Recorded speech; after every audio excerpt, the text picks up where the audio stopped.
Global investor को लेकर विदेशी दौरों के बाद अब अपने देश में भी राज्यों के दौरे की शुरुआत हो गई है। मुख्यमंत्री से लेकर तमाम जो मंत्री हैं, डिप्टी सीएम सभी अलग अलग राज्यों में दौरा कर निवेशकों को लाने की तैयारियों में लग गए हैं। इसे लेकर विशेष तैयारियां भी की जा रही हैं क्योंकि बड़ी संख्या में देश विदेश के मेहमान आएंगे। हमारे साथ में पर्यटन एवं संस्कृति मंत्री जयवीर सिंह जी हैं, उनसे जानते हैं क्या खास तैयारी इस मेहमान नवाजी को लेकर।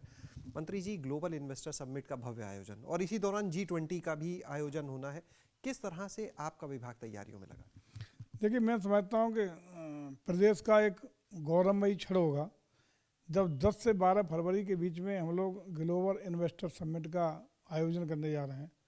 बहुत बड़े स्वरूप में पहली बार उत्तर प्रदेश की धरती पर आयोजन होगा और उसी के तत्काल बाद 13 तारीख से हमारा G20 का सम्मेलन भी लखनऊ में आयोजित होने वाला है, जिसमें 125 से 150 देशों के प्रतिनिधि इसमें भागीदार बनेंगे और उत्तर प्रदेश को उनके स्वागत के लिए, उनके आवभगत के लिए मौका मिलेगा।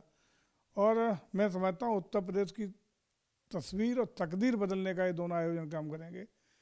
उत्तर प्रदेश की पूरे विश्व में एक नई छवि उभरने का भी इसमें हम लोगों को मौका मिलेगा और इसके लिए हम लोग पूरी मेहमानबाजी के लिए कोई कोर कसर नहीं छोड़ेंगे। उनको ठहरने से लेके, रोडों के सौंदर्यीकरण से लेके, विभिन्न पार्कों के सौंदर्यीकरण से लेकर के आवभगत की पूरी तैयारियां होंगी।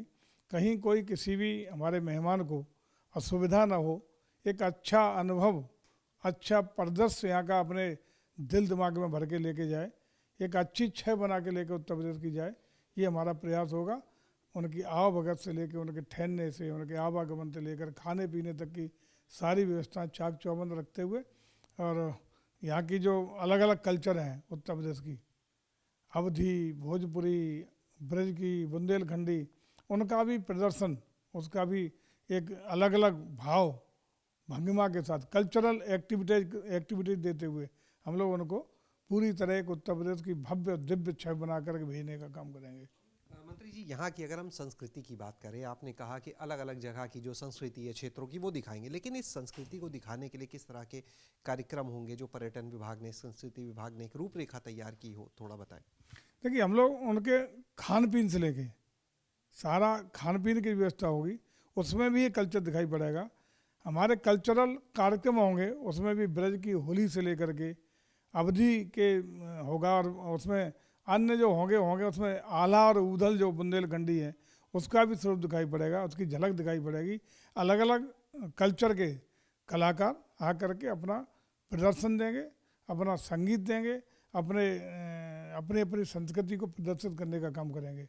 और साथ ही साथ खाने में, पीने में, ठहरने में, बाल पेंटिंग से लेके जो हमारी कल्चरल एक्टिविटी दिखाई पड़ेंगी, वो हर जगह टहलने निकलेंगे तो बैठेंगे, बात करेंगे, खाएंगे, पिएंगे। वो सारी हमारी उत्तर प्रदेश की जो विभिन्न मान्यताएं, परंपराएं, संस्कार, संस्कृति है उसकी झलक दिखाई पड़ेगी और विदेशी मेहमानों को आकर्षित करने का काम करेगी।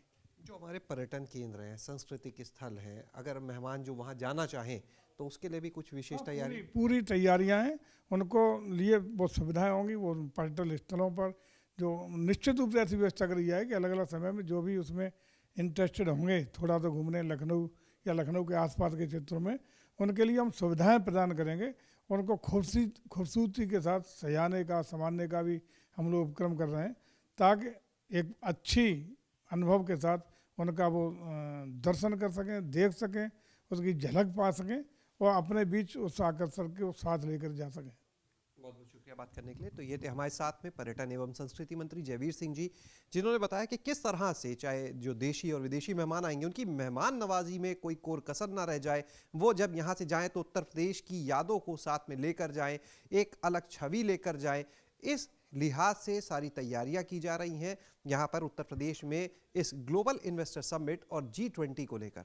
कैमरा सहयोगी हरिओम के साथ शैलेश अरोरा, ABP गंगा, लखनऊ।